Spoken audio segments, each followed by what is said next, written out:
Welcome to the Empire Builders MasterCast. Honoree Quarter, how are you doing? I'm fantastic. How are you? I'm doing great. And for those that haven't watched this before, I'm Lucas. I help nonfiction authors create courses from their books. I'm also a fiction and nonfiction author. Honoree, what is it that you do? On Tuesdays or every day? Every day. Every day I'm Honoree Quarter, and I help professionals and entrepreneurs to write, publish, market, and monetize their books. And together we co-founded the Empire Builders Masterclass, empirebuildersmasterclass.com, which is a one-stop shop for professionals and entrepreneurs who want to develop courses, write books, and create other income streams from their books. Right. Yeah. Absolutely. And I write nonfiction and maybe a little fiction. There we go. But we're not talking about it quite yet. Not talking about it yet. We're not talking about it. Next What spring. are we talking about? That was good. You move right on. Did you like that? Did you like that? Align Quickly and move on. redirect. We're not going That's to talk right. about that, but what are we going to talk about? It's like your children. It's like, I know you want ice cream, but let's have tacos first. Look, salad. Right. No, that never does it. It's good for you. It's good for you. Oh, Yeah. there we go. We got Michael Woodruff on. Yeah. Hi, Michael. Finally, some nonfiction from Honoree. Yeah. Yeah. Of course. Yeah. We've been waiting all this time for you to Yes. finally put a nonfiction book out. Yeah. All this That's time. fun. Yes.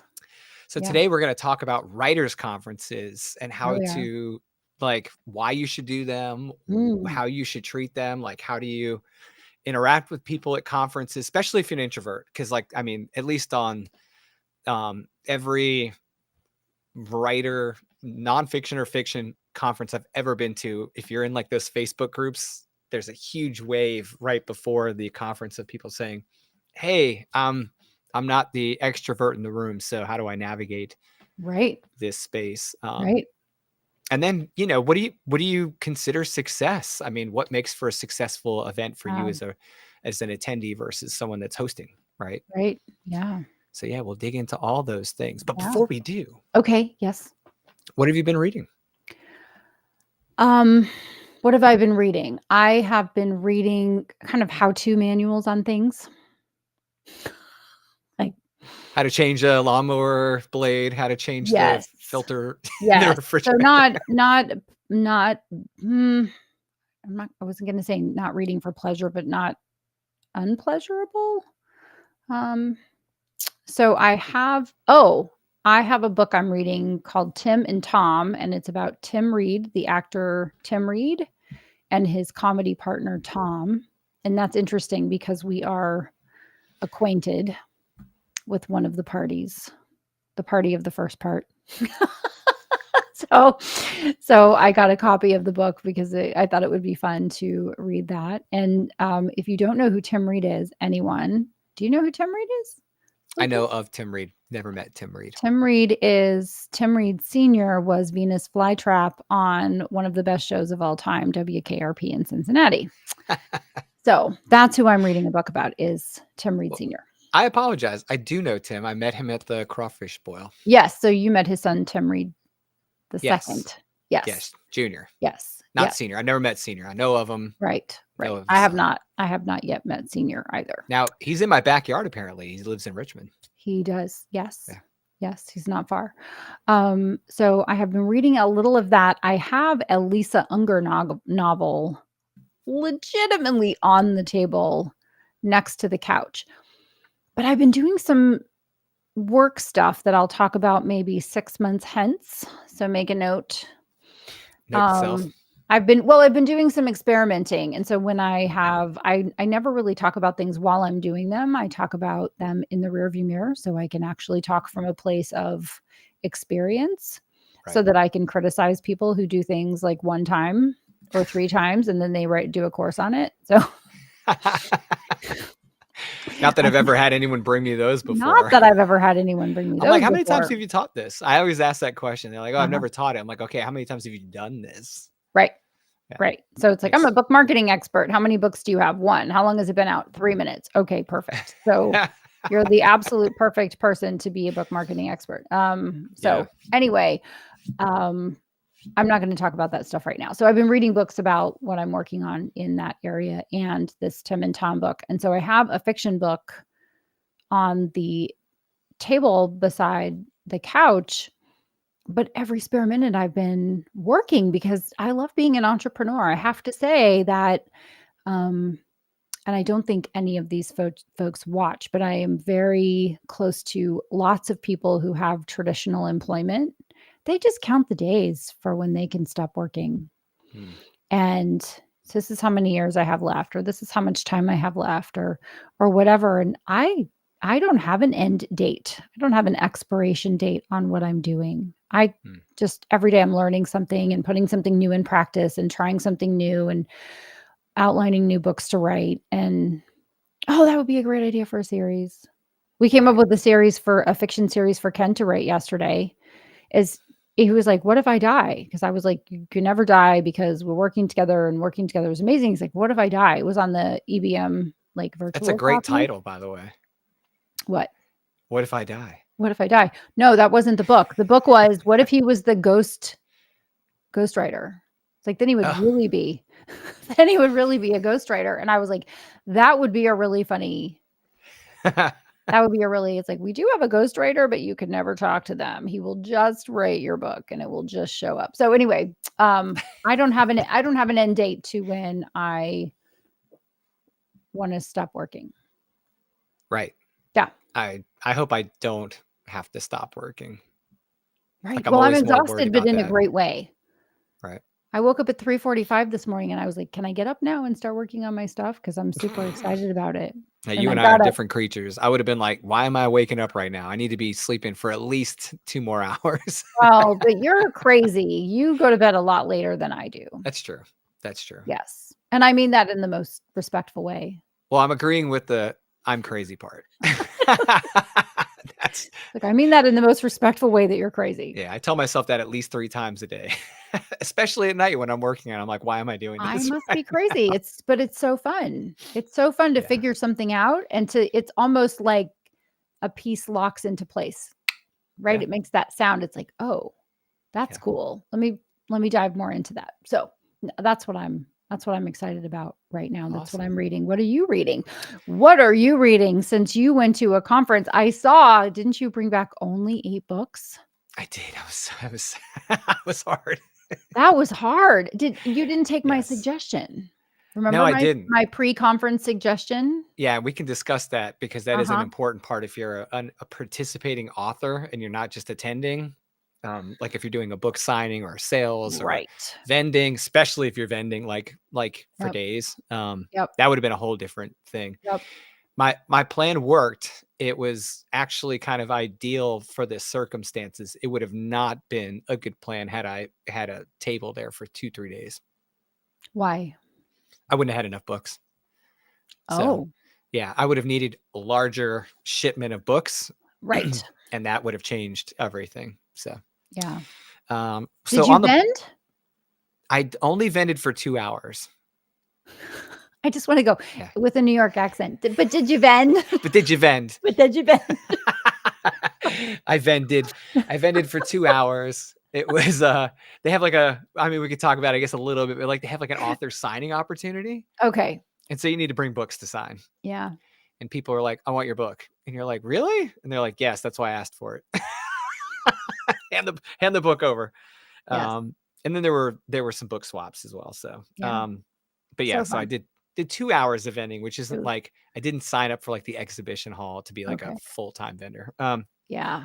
Okay. So on the plane there, I read a really interesting novella titled Wings of Sorrow. And it's from Yolanda Svetsos, who is an amazing dark fiction author from Australia. I don't know how to spell.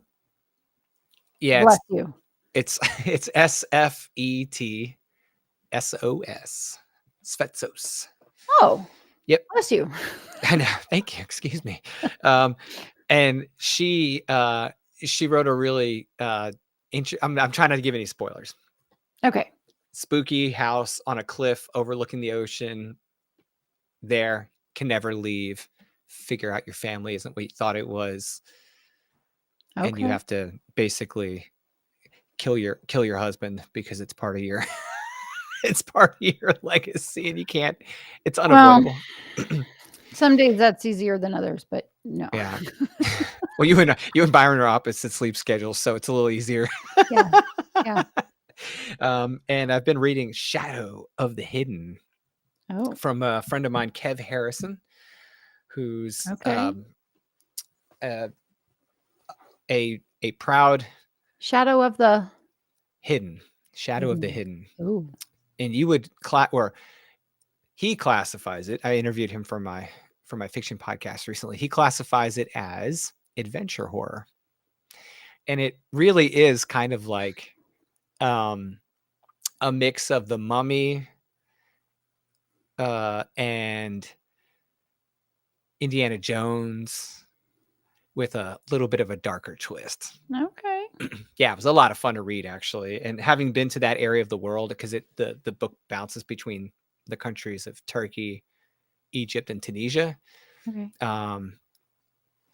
It was really cool to read a book about places I've been that I don't usually get to read about, and you're kind of seeing the culture again for the first time in X number of years. And Interesting. my only point of advice to anyone who's interested in reading Kev Harrison's book is don't read it while you're hungry, because Kev is a bit of a foodie and there's tons of food in this book. And the whole time I was reading it, I was like, dude, when do I get to eat? Because this sounds amazing. Nice. So, nice. Yeah. So those were my two fiction. Those are my two fiction reads. Nonfiction, I've mainly been sticking to newsletters and Substack lately for nonfiction. Okay. Any to recommend? Well, I hate to call JT Ellison's newsletter nonfiction, but it's nonfiction about fiction. It is. She's doing, she has a wonderful newsletter. Mm-hmm. And then she has something called the JT's 22 Steps, which is her journey to writing fiction. So if you want to write fiction, follow along. Yeah. As she's still in the middle of the steps. I think we're up to step 7. Right. I've been saving them. They're like I'm catching up, so I'm not. They're like a dessert that I Yeah. savor. I look forward to diving into those and seeing that journey. So okay, all right. So JT, I already follow her. Yep. So I've been following hers, and then S.E. Reed is she has a publication called Tail Stacks, which is probably her most recognizable Substack publication. Cool. She has multiple publications, but she's a fiction writer who's very successful on Substack writing fiction. And SE and I have known each other since we both got on Substack right around the same time. SC or SE? SE. SE. That's what I wrote down. Okay. And then I was going to ask you something and then I lost it. Okay. So if you're a fiction writer and you're thinking about writing anything related to fiction on Substack, SE Reed is a phenomenal resource because she's really EED. No, I think it's REID. Okay. And then Michael's asking us to spell. And so JT Ellison, JT, and then ELLISON. Right. Yep.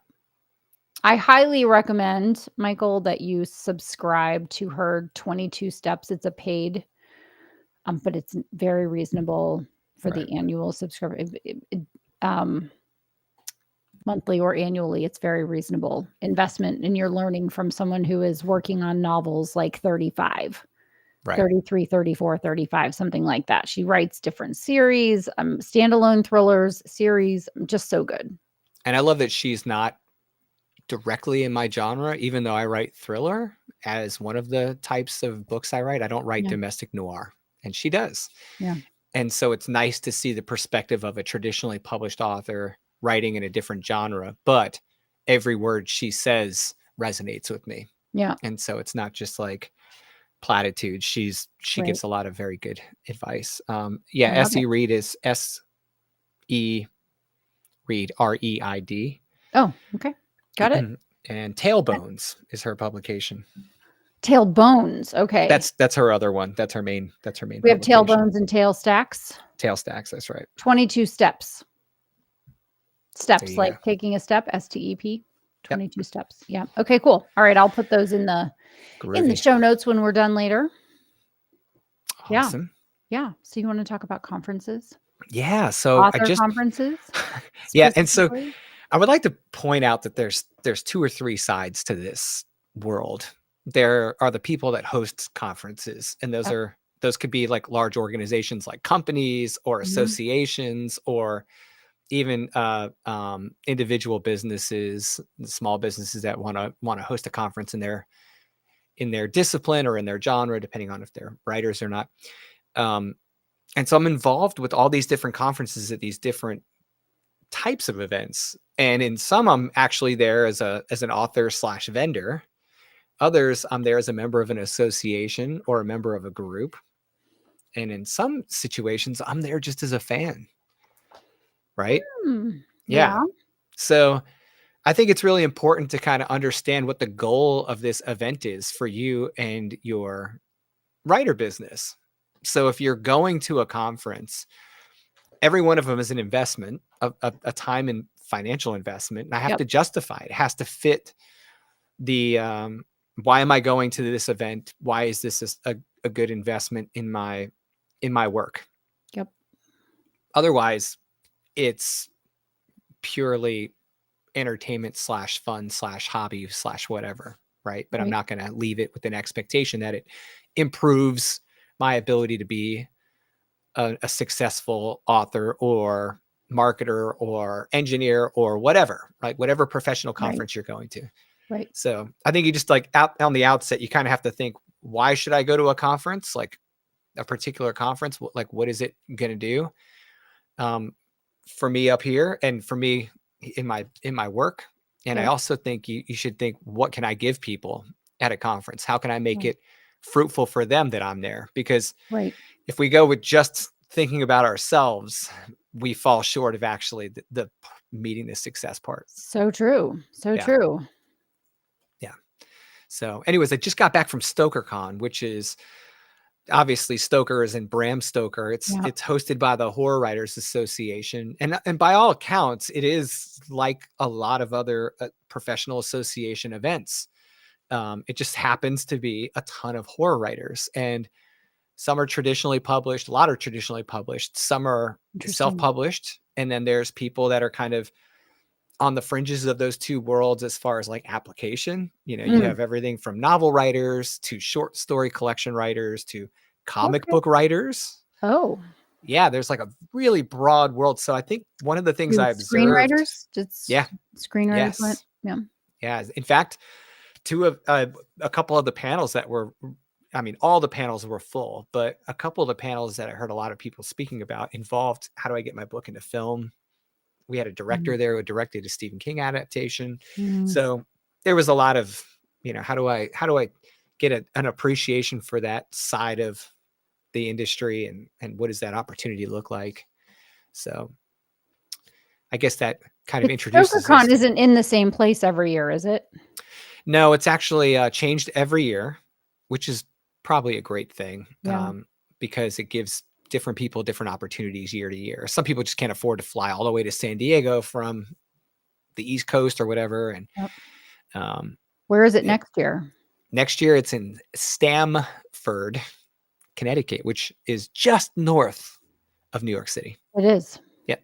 Connecticut. That's right. For the bridge and tunnel people. That's right. It's close to upstate, meaning it's just outside of Yonkers. Like anything north of Yonkers. Yeah. Yeah. Awesome. So that's where it's at next year. I would like to point out that is a different type of event than, say, when you and I went to 20 books last year. Right. Which is the Author Nation this year. And although they are both targeting the writing industry and the industries that support writers, like publishers and software companies and all these things, they have a very they have a different purpose. Yeah. Right. Yep. So Michael asked a question a few minutes ago, which is, where do you find Writers Conference, or how do you find them? You can, you'll have to answer that. You just Google writers conferences and you go and look in writers groups on Facebook. Yeah. I can talk about my first writers conference, which changed my life completely.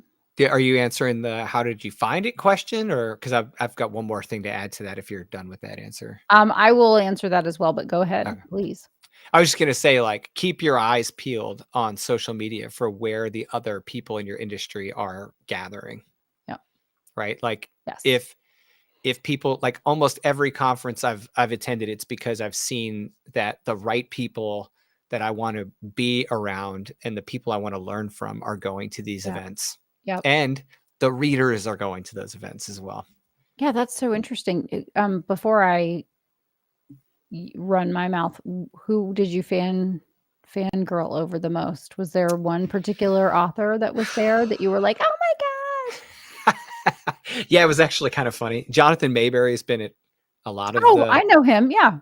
he's been at a lot of the conferences I go to, and he never, ever, ever fails to provide a tremendous amount of benefit to attendees. Like Mhm. he's just, I mean, he's been all over the industry, whether just as a writer or Wow. someone who's gone in and out of traditional publishing. He's an editor, a managing editor for a magazine. He's done movie adaptations. Yeah. I mean, he's done so much, and he's been around a while, and he knows what he's talking about. And he does it in a way that is very easy to enjoy. Right? He doesn't come across as pretentious or condescending or anything. It's almost like Uncle John's like Right. gonna sit you down and Someone, talk to you. yeah, that's awesome. Did you talk to him? No, well, briefly, but nothing substantive. I was more like making sure I was attending the panels he was speaking on. Yeah. The other person was Ronald Malfi, who I I've never remember him. met. And really, really short story. When my local Barnes and Noble picked up my book and put it on the shelf, I was sitting next to Ronald Malfi, and because of our last Oh, names, and I yeah. made a post and said, "How cool is this? I'm one shelf down from Stephen King, and I'm directly next to Ronald Malfi, and he's a pretty well known horror writer." That's awesome. And I'm washing my hands, and I look over, and Ronald Malfi's standing next to me, and I said, "Hey," and I told him about this short story, and he's like, "Dude, that's awesome." Turns out we lived 3 miles from each other in Maryland for a while. Wow. And we chatted for about 5-10 minutes about previous employment that we've both had. And he's like, "Let me buy you a beer." And Wow. so I got to have a beer with Ronald Malfi, and then I got to buy him one the next day. And so that was really cool. Nice. Someday he's going to be like, I met Lucas Marino in the men's room, which could mean something completely different. But I would welcome that You- story. perfect. Yeah. So Absolutely perfect. how about Yeah. you? So I heard about my first writers conference on a podcast. So to answer the question, how do you hear about writers conferences? Listen to writers podcasts because they will often talk about Thriller Fest or StokerCon or what's the other scary one you went to? Not Oh my too long gosh. I ago. went to AuthorCon, which No, not that one. No, you went to a scary one like in Pennsylvania or something. that was StokerCon last year. Oh, it was StokerCon last year. Yeah. I feel like it hasn't been a year, but I guess it has. All right. Yeah. So I'm going to BoucherCon in August, which JT told me about. I'm going to Killer Nashville also in August. And those two are predominantly thriller genre. So yes, I think so. Mystery And thriller. and like crime. Yeah. Yes. Yes. So Michael, I would there's too many. I would say go look on your podcatcher and just put in writer podcasts. Because there's the writer files and there's There the are suspense tons. is killing me, and like you can just find them. Talking one, Scared. Yeah, the one that I was listening to back in the day is no longer around, the self-publishing podcast, and those guys ended up John, Johnny, and Dave had a podcast, and they had a writers conference, and so their first writers conference was my first writers conference. It was called the Colonist Summit, and there were 24 of us. And I'm still friends with some of those folks to this day. We were all relatively new to knowing each other. So this was in 2011, I think 2011 or 2012. I want to say it was 2011. I want to say it was like December of 2011. I had heard about it, and I said to my husband, it's in Austin and there's a writers conference. I don't know any other writers. I had been publishing since 2004. Wow. And I didn't know any other. I thought everybody else that was a writer was a real writer, like a cool writer. And I was the lone loser out there self-publishing. Like legitimately, I had published all of the single mom books by that point, and other books, mini books and Tall Order, The Successful Single Mom, all of that. But I was out there kind of just doing my thing. But I thought, well, I'm not a real writer because I've never went to college and take a writing class. But I just wanted to go to this writers conference and meet other people that were writing, that were indie publishing. I just thought it was so cool. And so Kevin Tomlinson, my first editor, one of the best editors I've ever worked with, she's come out of retirement. So we're going to do some work together, like just some fantastic people I met at that conference that are still going to conferences and still writing. And some people are having massive success that were newbies back then, which is really cool. Right. So I listened to the Writer Files. I listened to any podcast, and this is how I find writers podcasts. I go and search for my favorite author to see if they've done any interviews. And then I binge listen to all of the interviews that they're on.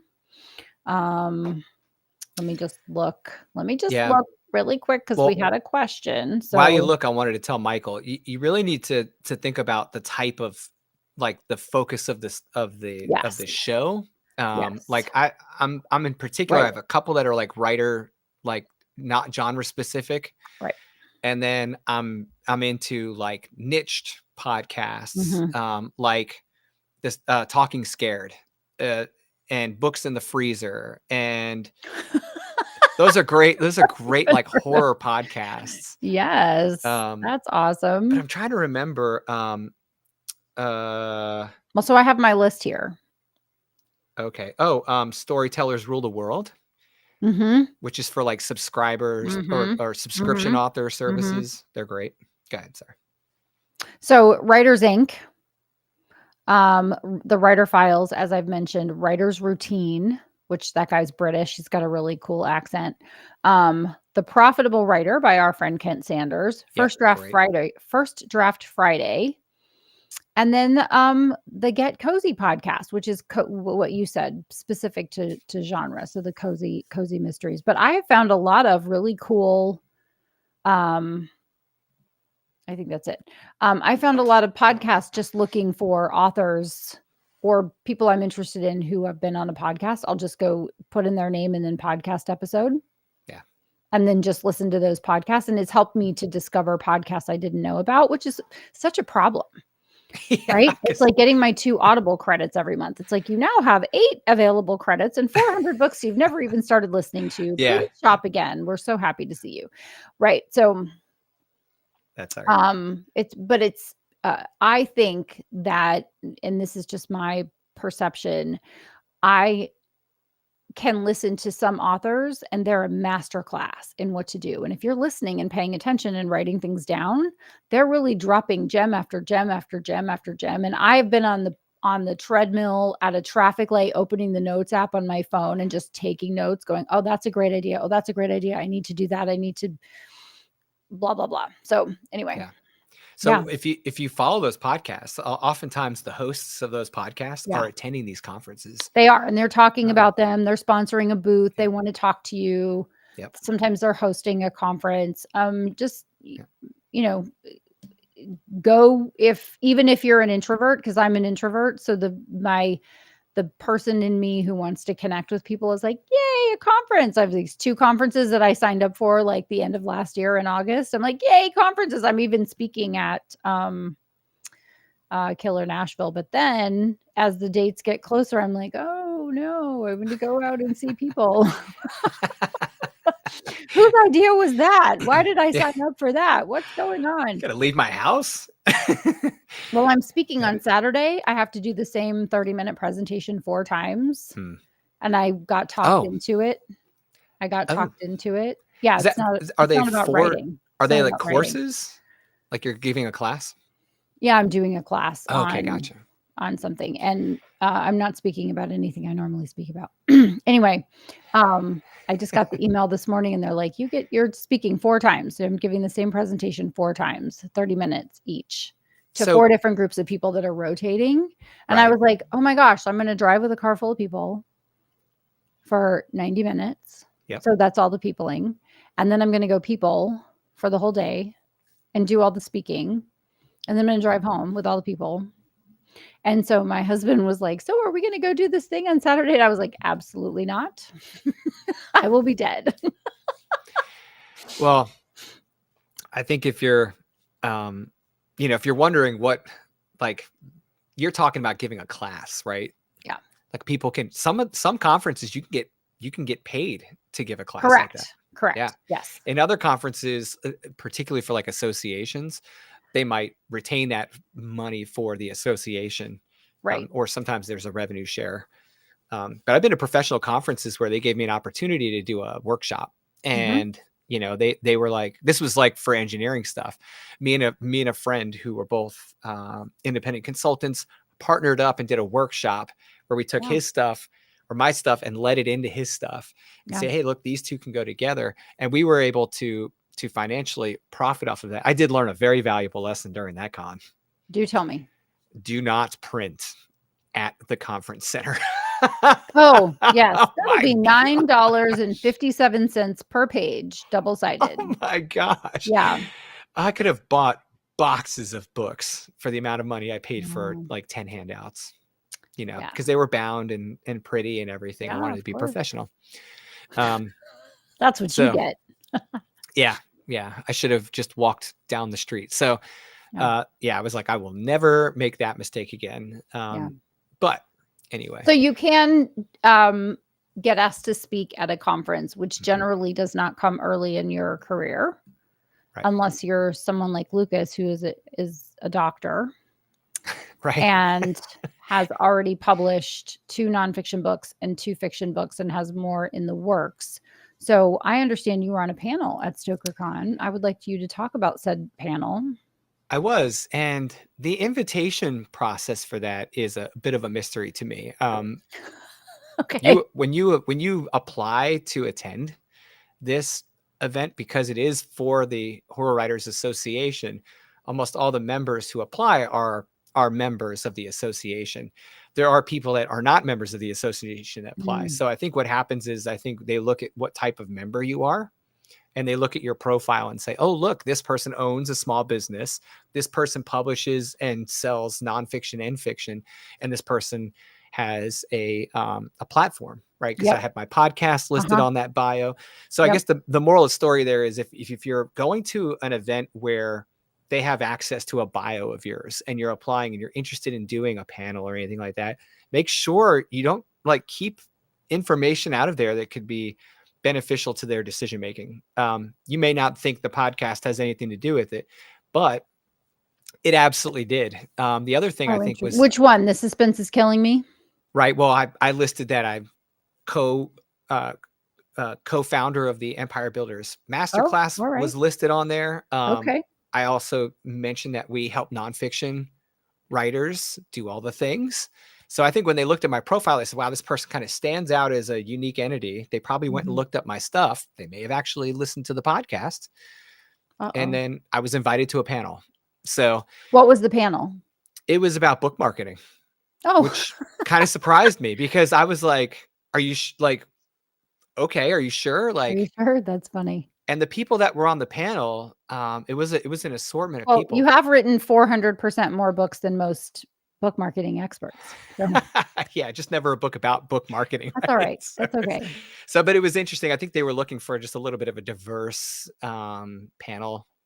And I do have a pretty healthy social media platform in that industry.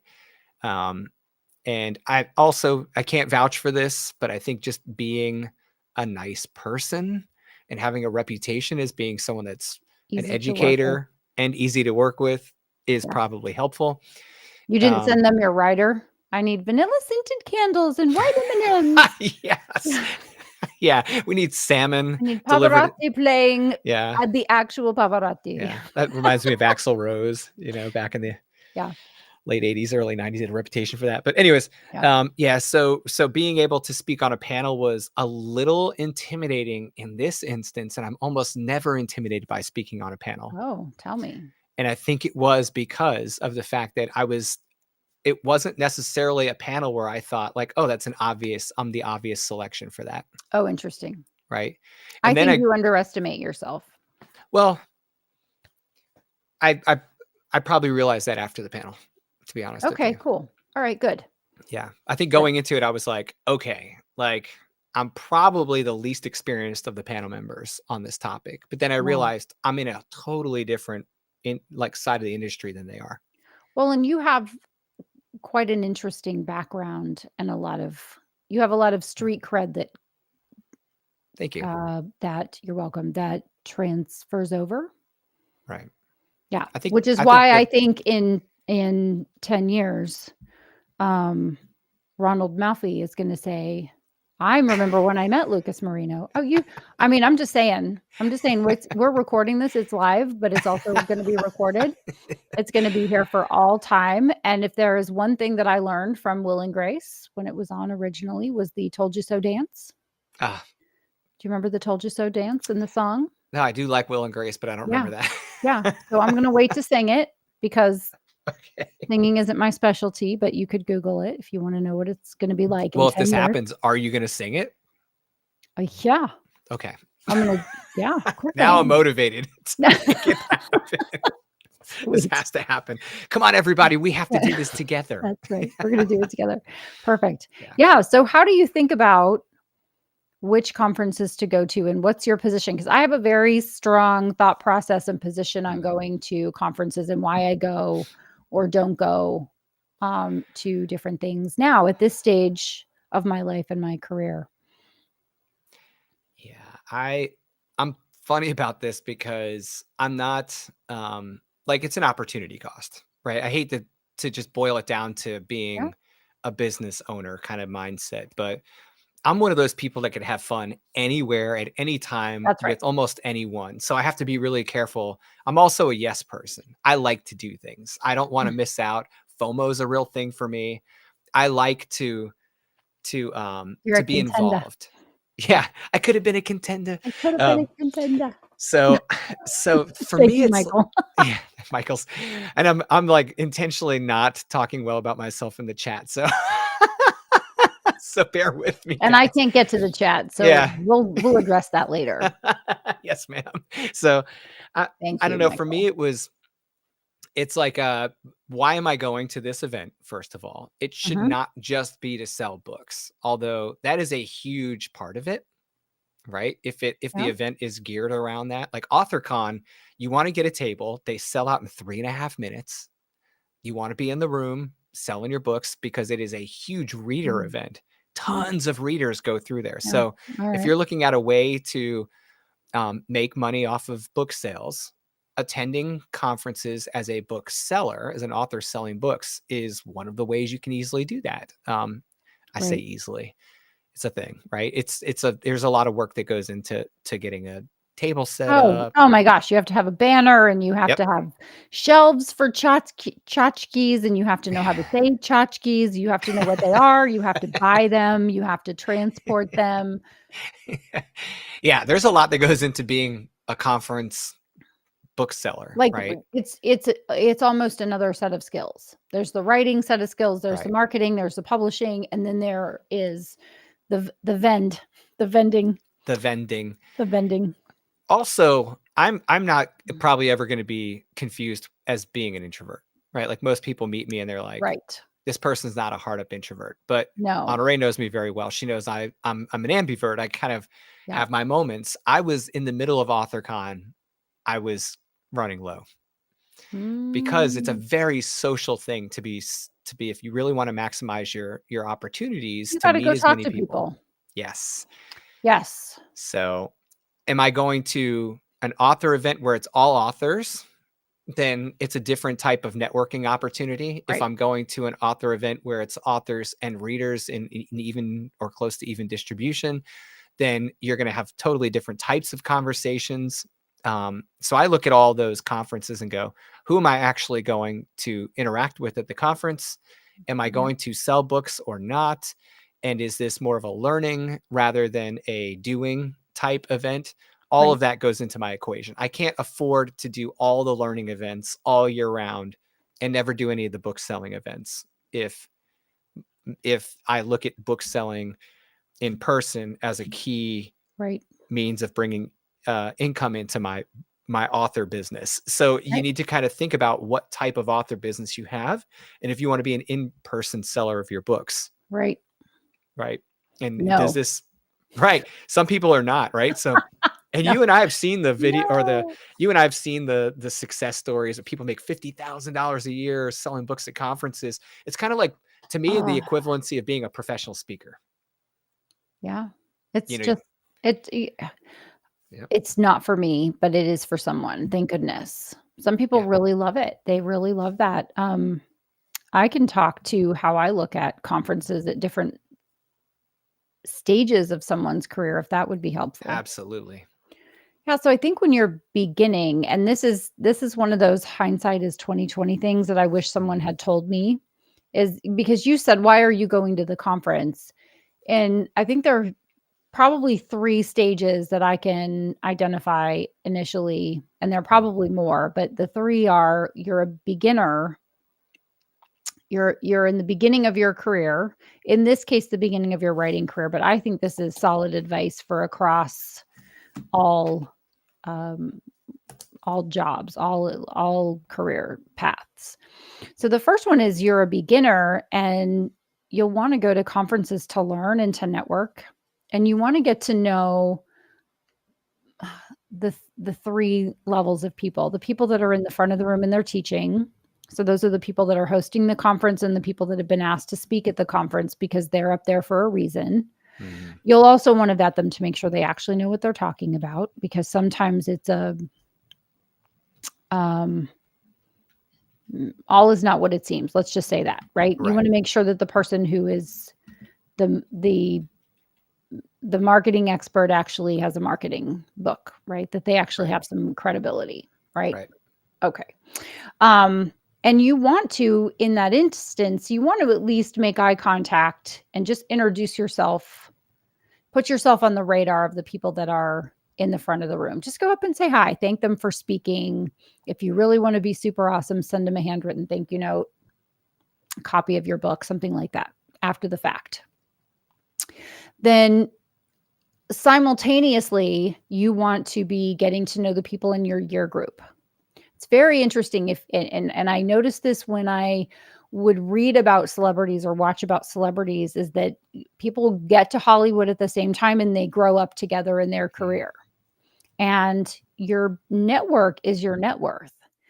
And so as someone is doing something, they also want to bring their friends along. Well, do you know anybody who's funny? Do you know anybody who could do this? Do you know anybody who could do that? So if you look at a movie like Twins, Arnold Schwarzenegger and Danny DeVito, those guys got to Hollywood at the same time and they became friends. And so it's Mm. no surprise that they did a lot of projects together. And you can see that in different industries. Hollywood is just one of the more obvious ones where people are going and starting their career. So you want to get to know other writers at your same level, because you can then do cross promotions and you can do round robins and you can do book recommendations for each other's books, and especially in the same genre, and you can be rising up together.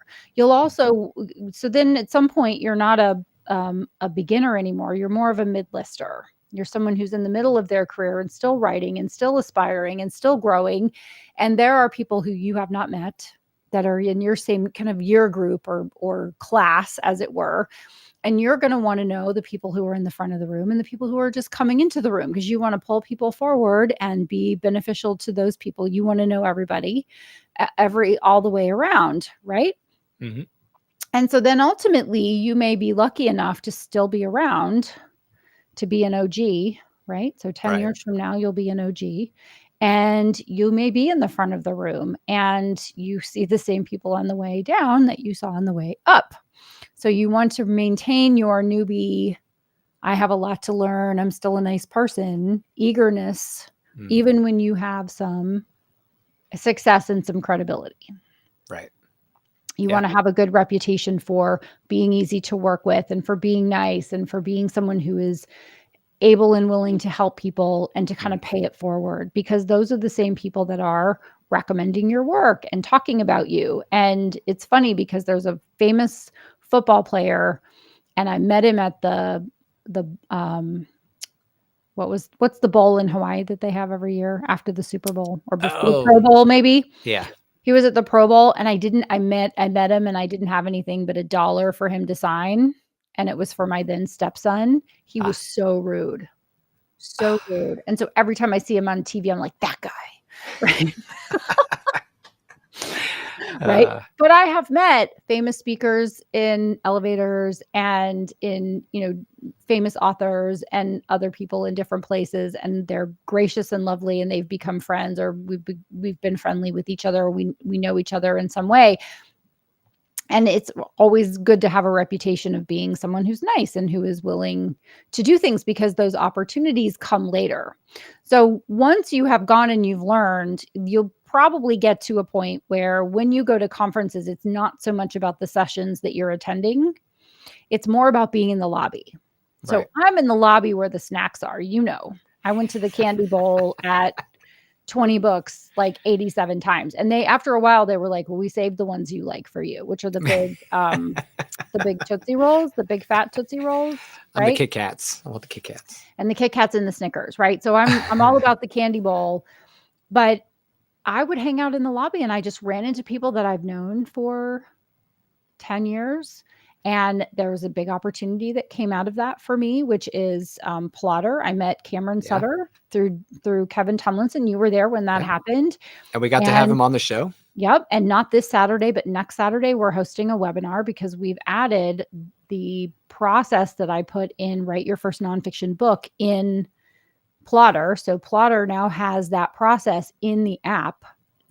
Right. Which is very cool. So if I hadn't been at the conference and I hadn't been in the lobby hanging out at the candy bowl and just seeing old friends and meeting new friends, I would have missed that opportunity. And so that's the one thing that being an introvert can cost someone is I can stay here in the cabin in the woods and write, and I'll be just fine and happy. Thank you very much with my dogs and my cat. But I would have missed that opportunity. Right.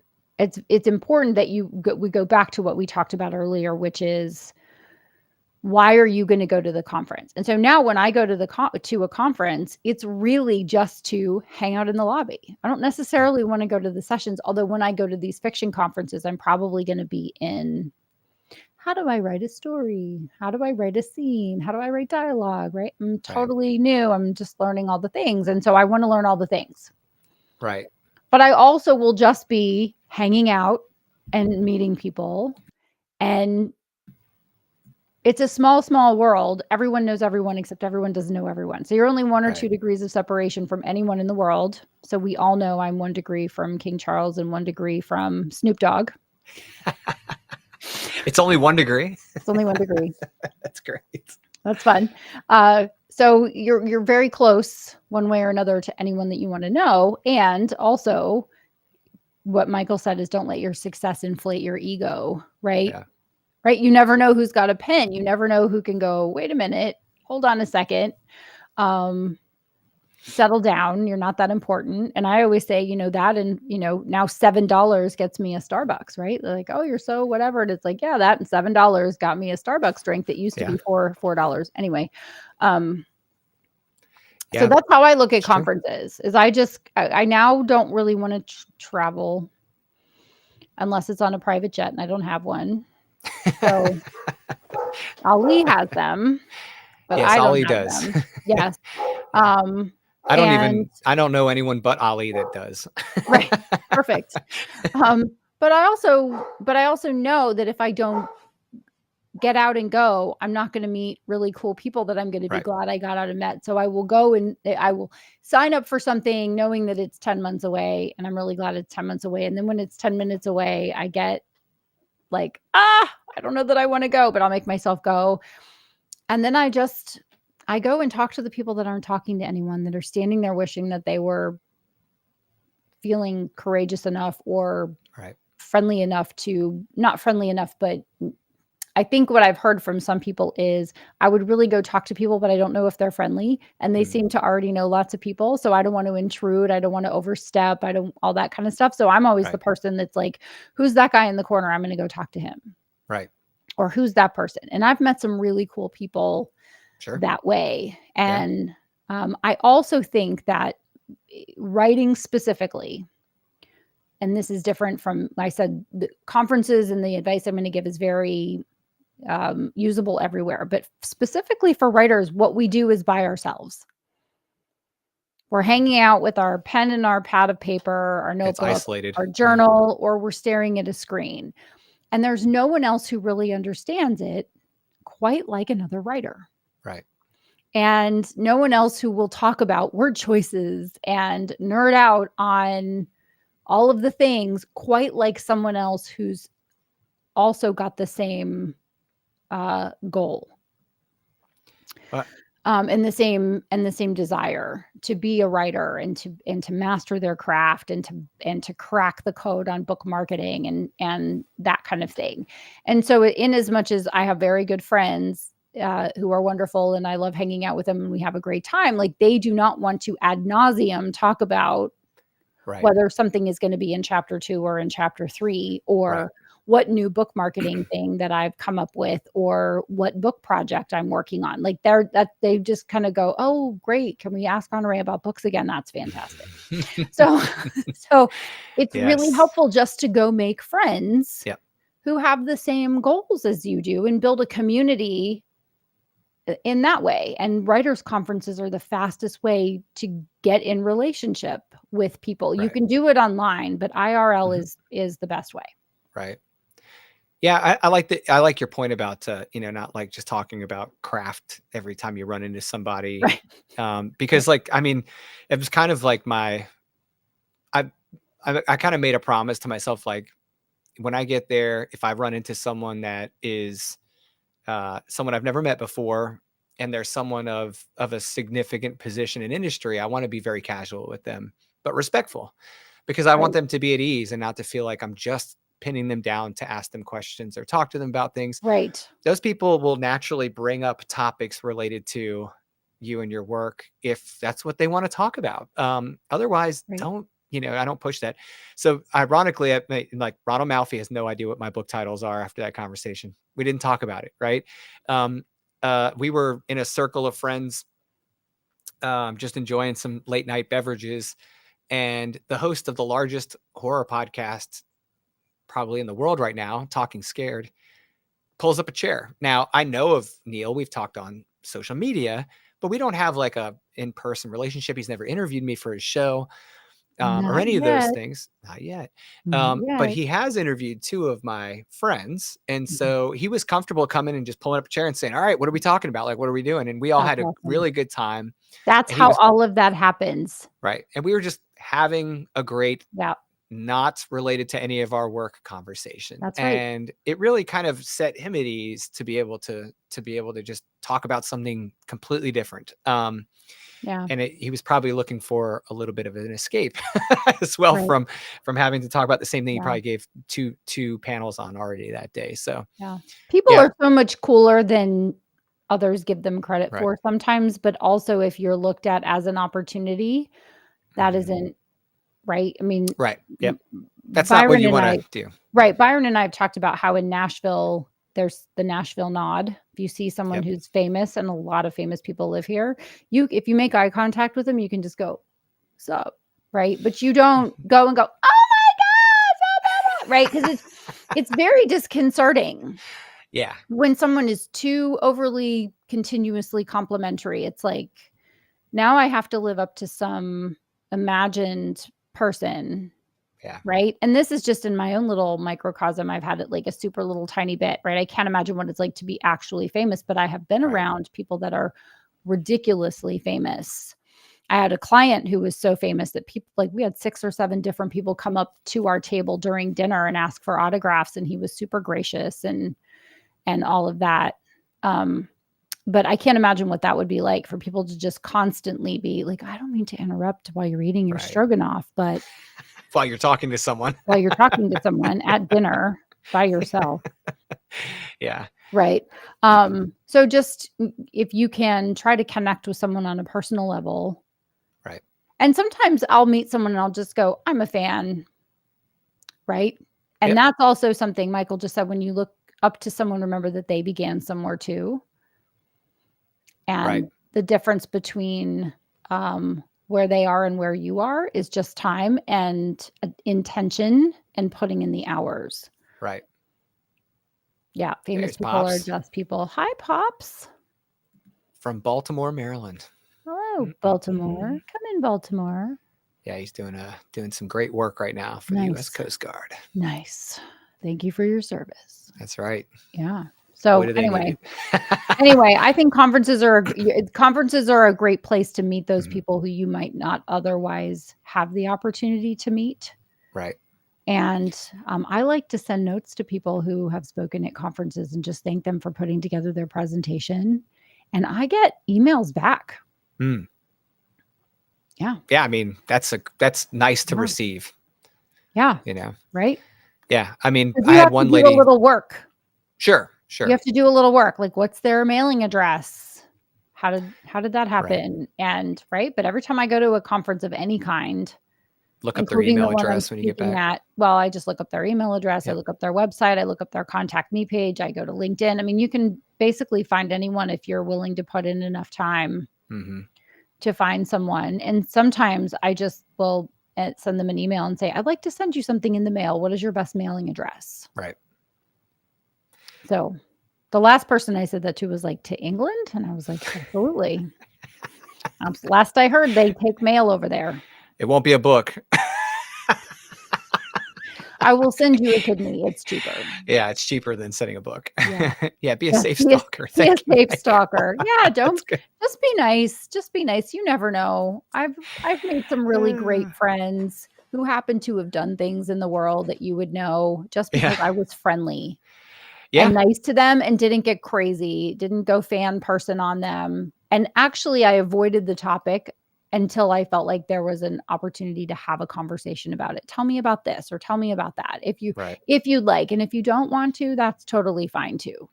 Ultimately, I'm looking to connect with really great people, right? Regardless of how successful they are, right? So, yeah, I mean, there's that. I brought a few books. I was with a friend. I was looking at this from the perspective, like you're saying, of just being immersed, recognizing other people. Yep. How many people were there? Oh my God, there were tons of people there. But was it like a 400 person conference or 1,000 person conference? It was 1,000 person conference. Ooh, okay. But I will say this. It is very popular. I mean, fill a convention, not a convention center, but like a conference center, a hotel type deal. Everyone is so nice to each other. And that is kind of I would say, except like one of the in their books. That's what it is. Well, they're nice to each other. And then you go kill each other in your books. I see what's happening. Horror. I hate this. I don't hate to say this. I love to say this. Horror people are some of the nicest people you ever meet.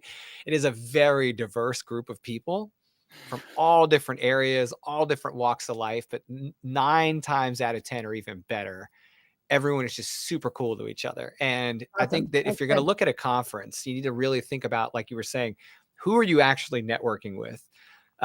When I was at AuthorCon, someone came up to me and said, you have to talk to Megan Stockton. She's sitting right over there. She's going to have a conference this fall in Tennessee, Tennessee Book Readers Conference, TBR Con, right? It's a great name. And it's going to be in Knoxville, and she's great.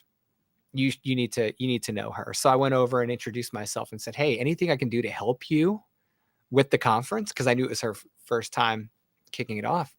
I'm willing to help you. Like, if you need help with anything, I'm not just going to come up and say, hey, can I get a table at your conference? Right. I'm like, hey, I would love to be there, but also, what can I help you with? Like, what can I do to help you get this conference to be the success you want it to be? Is there any way I can do that? And if there is, please don't hesitate to ask. I'd be willing to do some work to help elevate it. And the reason for that proposal is because I know that if the event is successful, everyone at the event becomes successful because of that, right? Like, this thing has to succeed in order for all of us to go, this was great. Not only was the event fantastic, but can't wait to do it again next year. Right? Those are like kind of like the two, right? Like a servant leadership, servant mindset. Great point, Michael. And I feel like if you can go into all these events thinking like that, like, I'm not just here to be wowed or to be impressed or to be whatever, to be successful financially off of book sales or whatever the case is. If you can go there with knowing that you can give and you can get an even measure, you're going to be just fine as long as you're in the right room with the right people. And I think that's really kind of the point. Like, so when we were asking about like, hey, how do you know where to go? And you and I were both saying, look at where the people you want to be around are going. That people you want to be around isn't just like, not just that they're famous or that they're successful, but that they're also the right kind of people for you to be interacting they're good humans. with. They're gonna, they're gonna be people that you're gonna be real friends with. Yeah. I think that's awesome. So are we missing anything? I don't think so. For today. I think that's all. I don't think so. Did we miss anything, y'all? Have a question for us? Anything we didn't cover? If you are watching after the fact, you can leave your questions in the chat. You can like, love, and subscribe and share, and more good things are coming. Definitely in the future. And I would be remiss if we did not point you back to the empirebuildersmasterclass.com. Check out all of the courses we have. There are courses on writing, publishing, and monetizing your books, turning them into courses, building a six-figure mastermind, crafting your book, being successful, all of the different aspects of being an entrepreneur and more are coming all the time. So in particular, the author success bundle, which we built last year as a combination of courses. Because we realized like this is like the A to Z for a creative entrepreneur that's building a business around their expertise. And I think that is priced right now at $19.99. Isn't that right? Yes. For the three courses: publishing PhD, book marketing mastery, and building $1 million book business. Anything else to add to that, Lucas? No. Do we have a code? Do we have a code? I think we have a code. Yes. I think we decided that being nice is a good way to go. So we have a code that'll take $250 off of that bundle. But you got to hurry up and run over there and grab it. Yeah. The code is NICE. NICE. All lowercase. Yep. If you apply that to your card at checkout, you can save $250 on the author success bundle.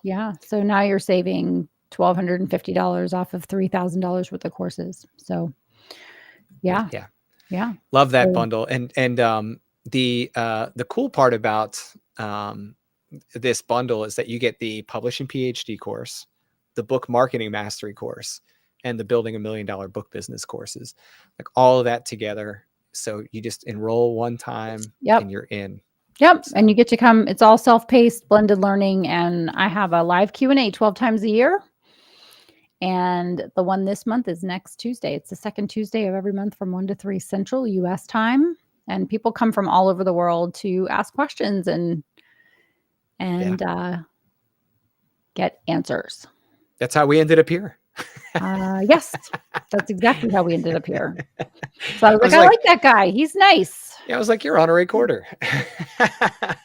You're the person I bought all these books and courses from. Who did you think was coming?